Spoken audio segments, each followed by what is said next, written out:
I didn't know that a vague quote, dressed up with butterflies and soft aesthetics, would become the moment everything collapsed. I only knew that when I saw his post, something inside me went quiet in a way that felt final. Sometimes you must choose peace over pointless relationships. I was sitting on the couch when it appeared on my screen. Same apartment, same walls, same silence between rooms. He was in the spare bedroom, the one that had slowly stopped being ours and had become his office, his brand space, his digital kingdom. I remember staring at the words for a long time, long enough for the meaning to sink past anger and land somewhere colder. Pointless relationships. That was us now, according to him, according to his 8,000 followers, according to the people who knew my face but would never know my side. I didn't cry. I didn't throw my phone. I didn't march into his room screaming. What I felt wasn't rage. It was clarity, the kind that arrives when you finally realize you've been bleeding quietly for a long time and no one plans to stop the wound. So I did something I had never done before. I liked his post. Then I commented underneath it, where everyone could see. Choosing peace now. My phone buzzed almost instantly. Messages, notifications, confused emojis from mutual friends, screenshots already being passed around.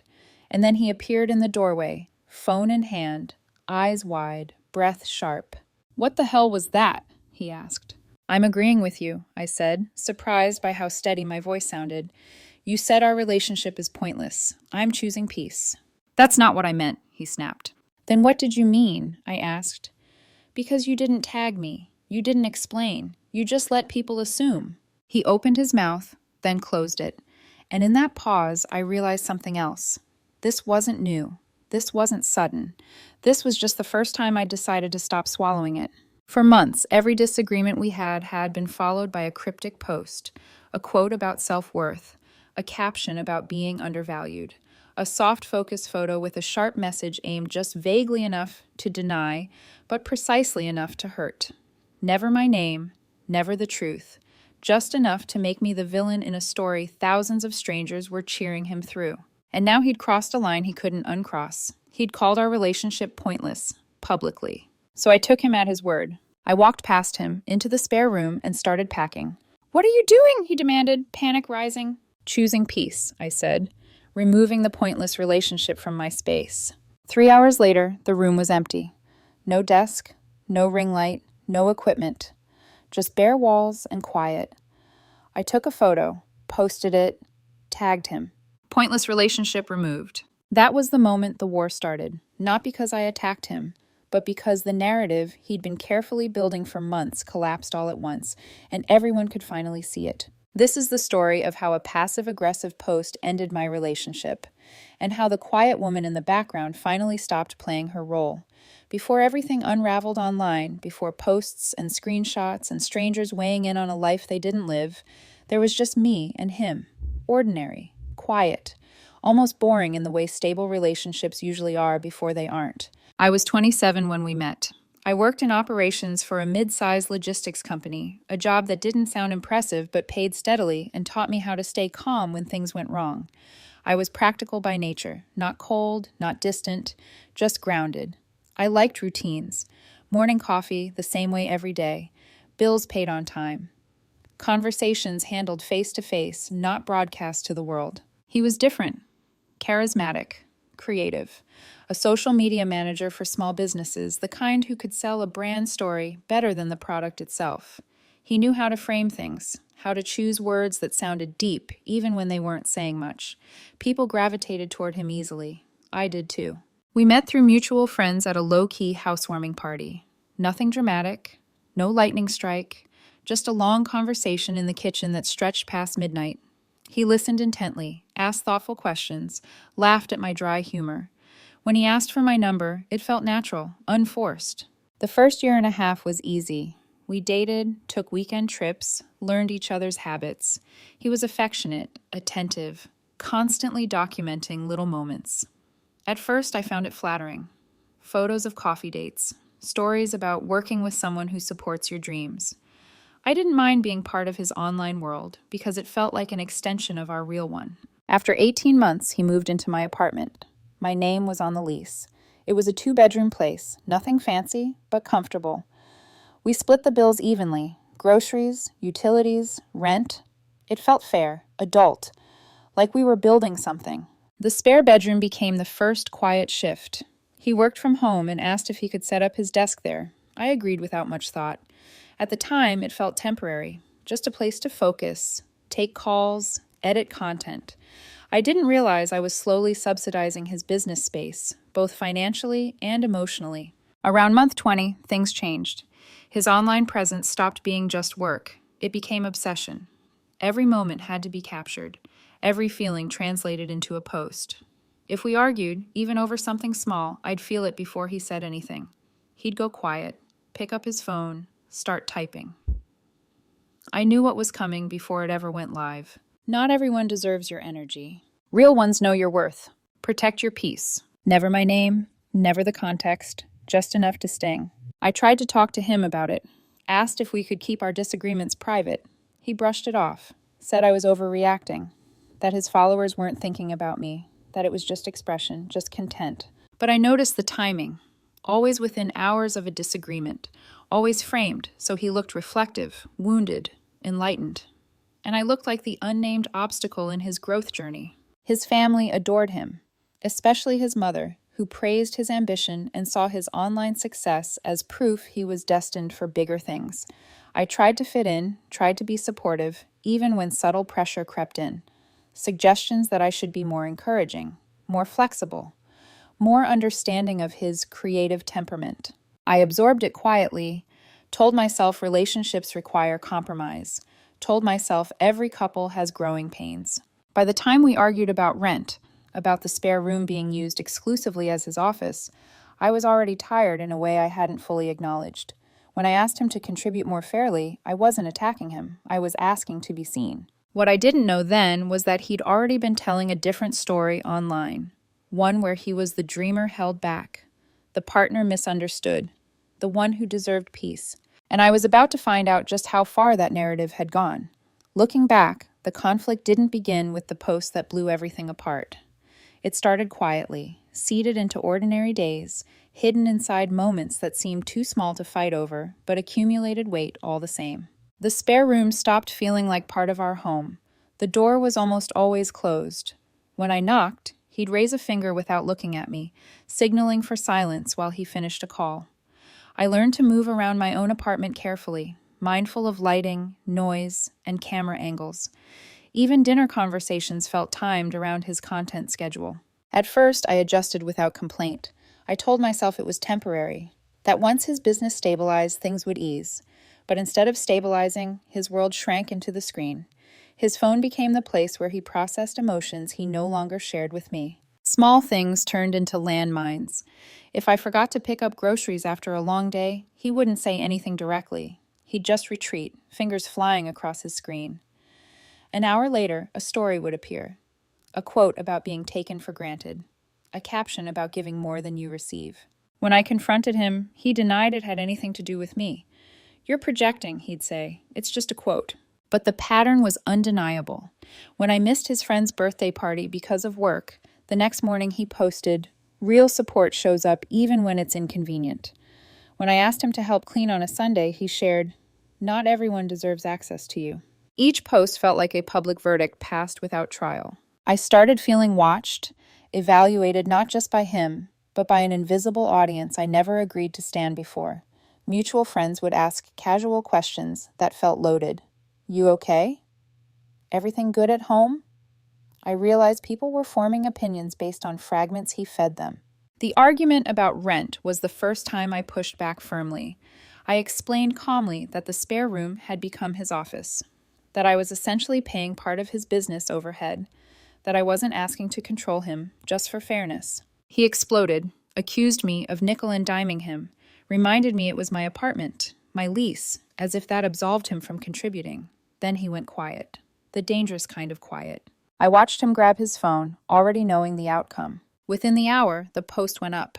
Sometimes you have to protect your peace from people who see everything as a transaction. That was when something shifted in me, not anger, awareness.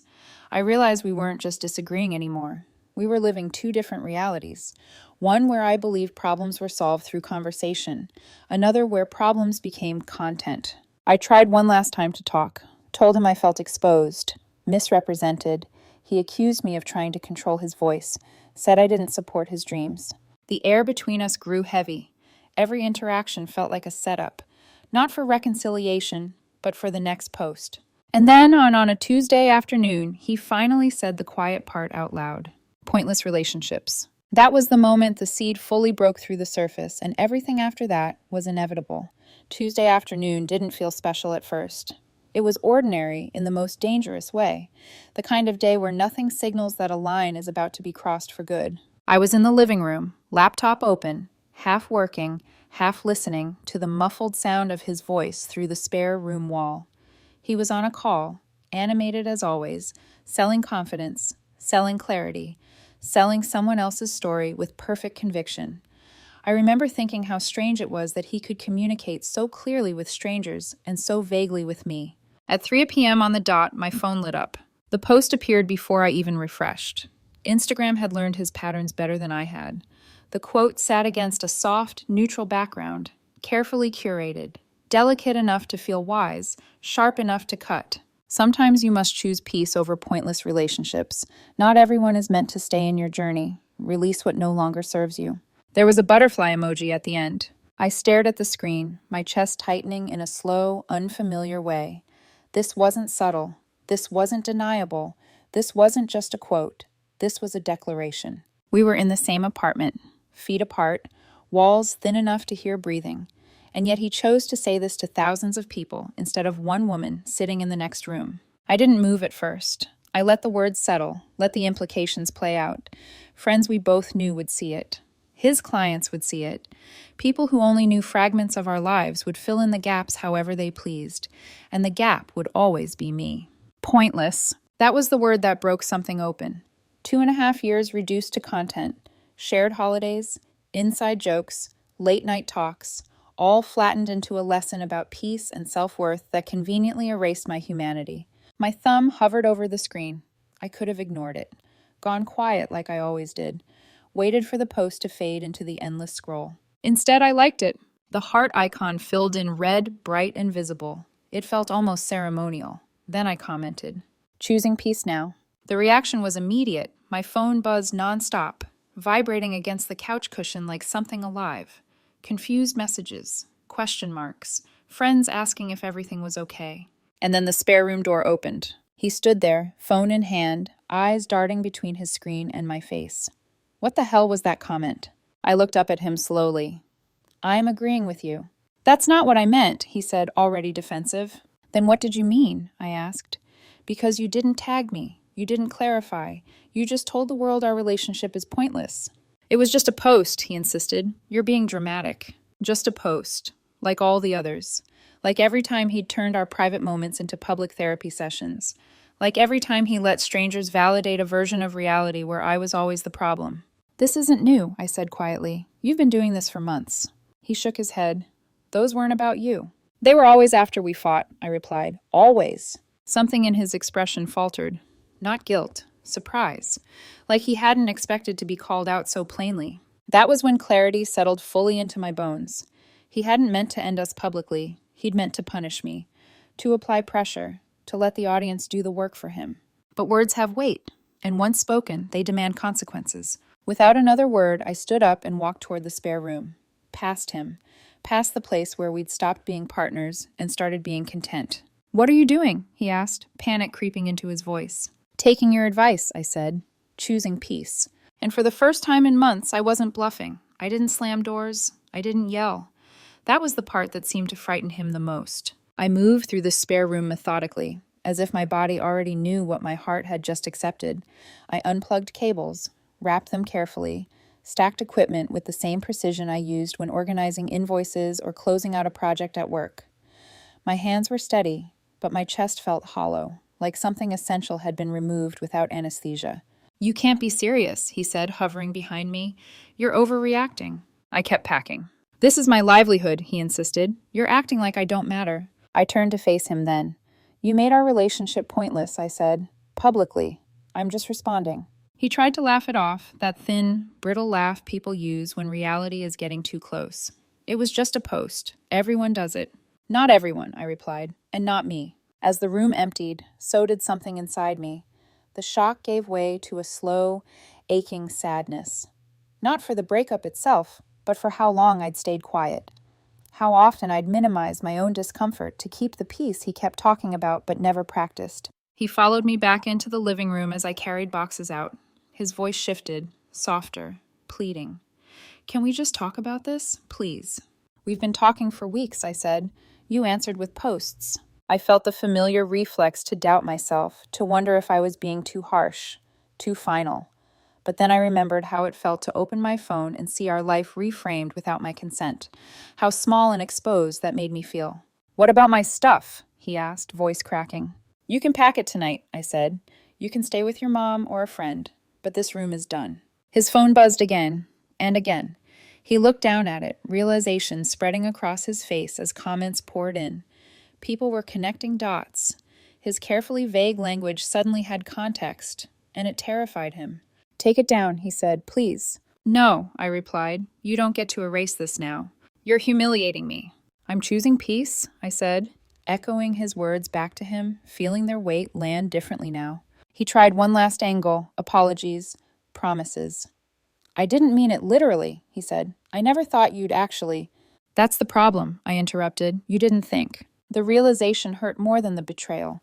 He'd assumed I'd absorb it like I always had, that I'd stay silent, that there were no real consequences. As he started making calls, pacing the room, alternating between rage and tears, I sat on the couch and finally let myself feel it. The grief, the exhaustion, the quiet relief. This wasn't a meltdown, it was an ending. And for the first time, I didn't feel the urge to fix it. The chaos didn't arrive all at once. It built in waves, each one louder, sharper, more public than the last. By the time the clock hit 7, my phone felt heavier in my hand, buzzing constantly with notifications I hadn't asked for. Comments, messages, screenshots already circulating. People were dissecting the sequence like a crime scene. His original post, my comment, the photo of the empty room, the caption, the tag. Meanwhile, he paced the apartment, phone pressed to his ear, voice swinging wildly between outrage and desperation. I heard fragments of conversations as he called his mother, his best friend, his brother, each version of the story slightly adjusted. Sometimes I was cruel, sometimes I was unstable, sometimes I was just overreacting. I stayed quiet. At 6:47 p.m., my post officially crossed into something he could no longer control. His friends began commenting in all caps, demanding explanations. Mutual friends messaged me privately, unsure which side they were supposed to be on. His mother called twice. I let it ring. He stood in the middle of the living room staring at his phone, face pale. People think I'm homeless, he said finally. Are you? I asked calmly. He looked at me like he couldn't believe I'd said it. You're being vindictive, he accused. I'm being responsive, I replied. You went public first. That was when the tone shifted. He softened his voice, stepped closer, tried to reach for my hand. I'm sorry, he said. I didn't mean for it to go this far. Can we please just delete everything and talk? I pulled my hand away. Your post stays up as proof you started this, I said. Mine stays up as proof I finished it. He stared at me, stunned, like he was seeing a version of me he'd never bothered to imagine. An hour later, his friend showed up with a car to help him move his things. She didn't speak to me at first, just shot me a look full of judgment and disbelief. As they carried boxes out, she finally broke the silence. You're really doing this, she said. I'm choosing peace, I replied. You're cruel, she snapped. I'm done, I said. And there was a difference. They loaded the car in trips, his things shrinking from a presence to a memory. He didn't say much, just moved mechanically, eyes glassy, expression hollow. When it was almost midnight, he turned back one last time. I'll delete my post if you delete yours, he said quietly. No deal. Then he left. I closed the door and leaned against it, the apartment suddenly too quiet. I checked my phone. Hundreds of notifications. Opinions from people who barely knew us, some defending him, some questioning his pattern. One of his own followers commented, Wait, you called your relationship pointless first. She's just agreeing. That was when the narrative cracked. By morning, screenshots of his past posts started surfacing. Friends who'd noticed the pattern but never spoken up finally did. Context appeared. Timelines lined up. His version of events couldn't stand on its own anymore. And the more he tried to control the story, the more it slipped through his fingers.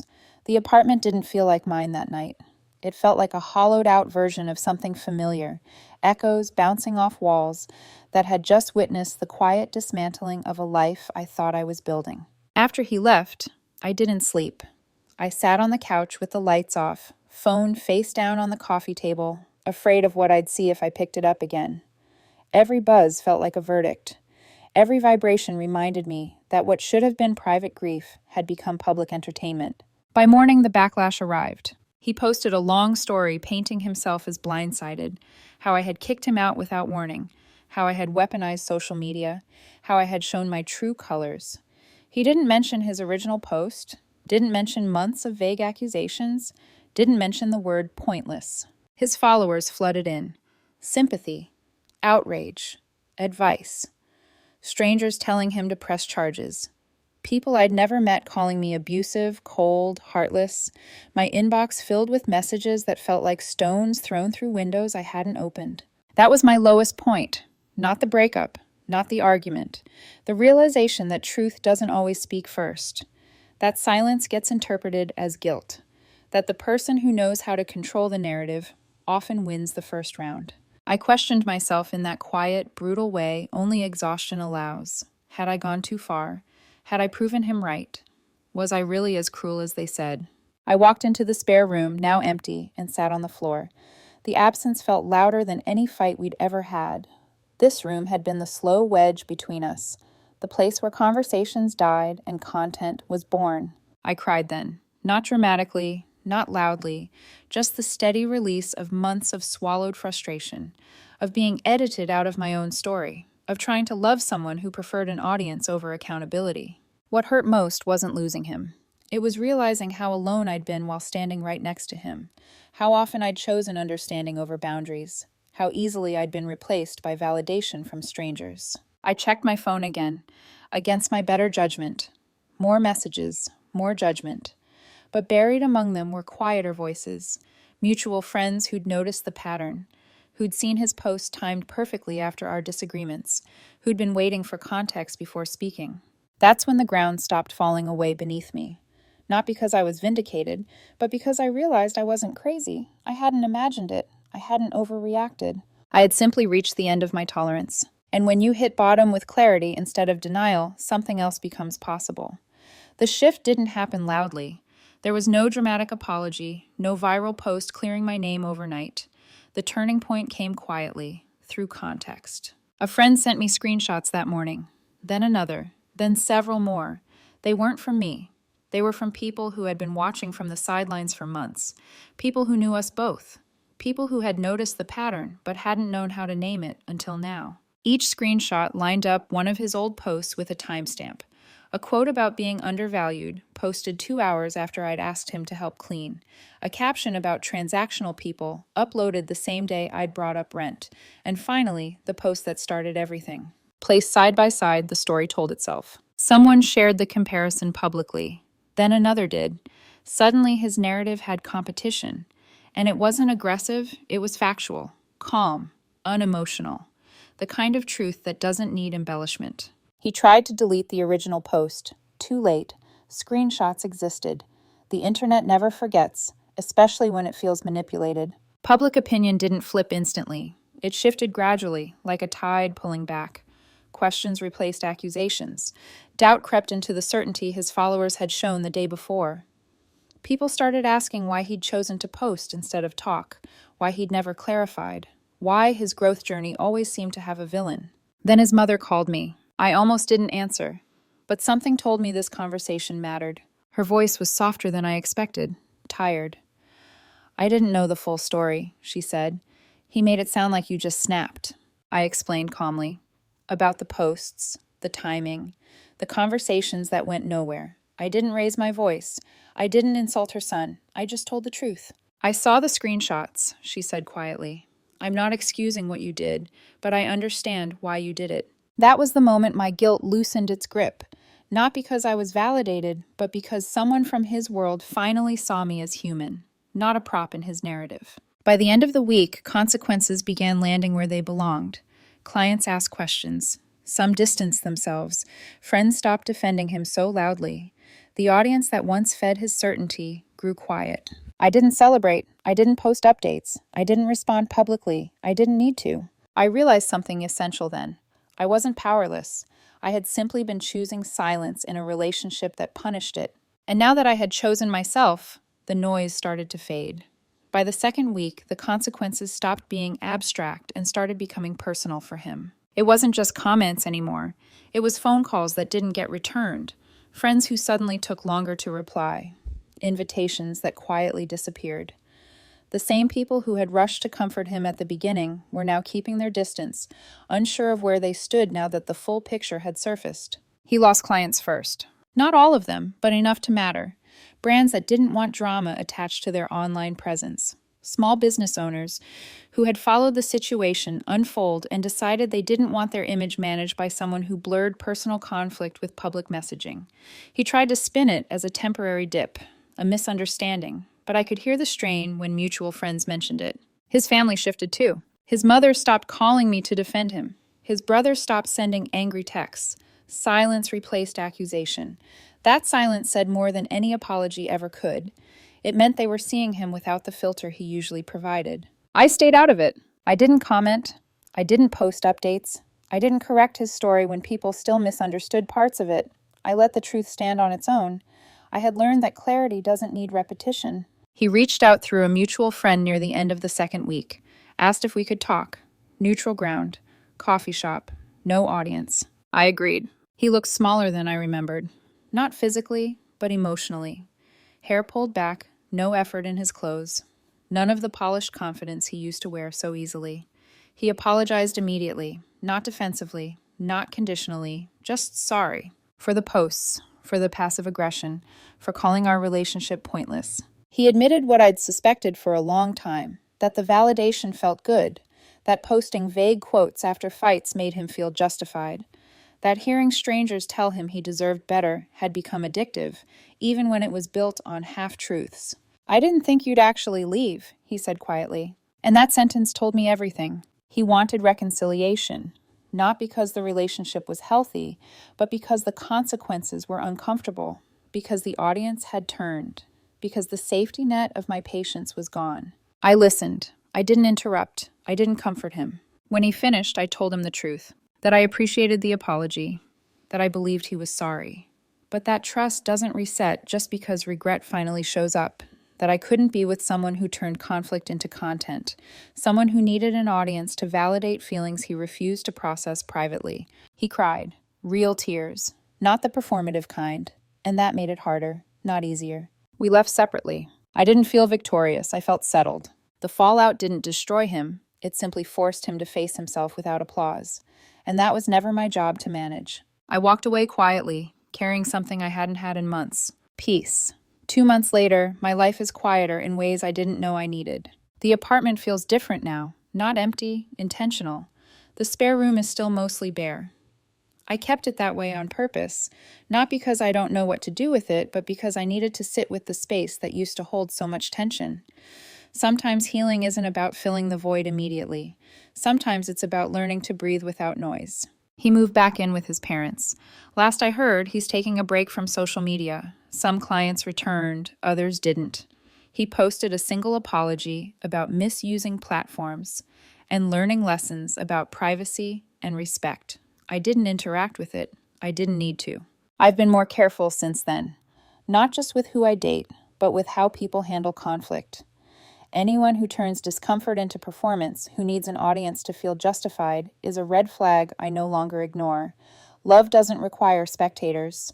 Growth doesn't need plausible deniability. Some people still think I was too harsh, that I should have handled everything privately. I understand that perspective.